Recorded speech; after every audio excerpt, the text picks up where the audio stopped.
माझं नाव राहुल अप्पासू शेट्टे, राहणार हालोंडी। आमचा दूध व्यवसाय 2 वर्षापासून आहे।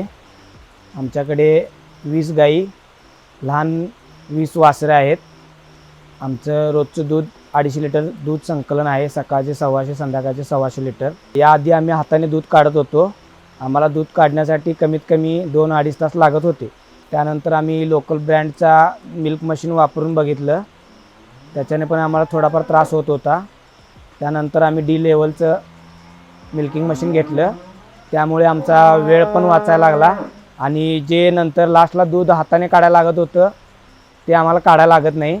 डी लेवलच्या मिल्क मशीनमुळे आमचं पूर्ण दूध निघतं। आमच्या 20 मधील 15 गाई दुधाच्या आहेत आणि आम्हाला 1 तास लागतो टोटल पूर्ण 15 गाईंना धार काढायला। आम्ही जे सुरुवातीला मिल्किंग मशीन वापरत होतो त्यात आम्हाला अर्धा-पाऊण तास जास्त लागत होता याच्यापेक्षा। त्याच्याने आमचं अर्धा लिटर दूध लास्टला राहत होतं, ते आम्हाला हाताने काढायला लागत होतं।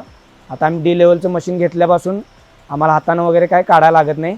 आम्ही मिल्क मशीन काढून झालं की परत त्याला हात लावत नाही।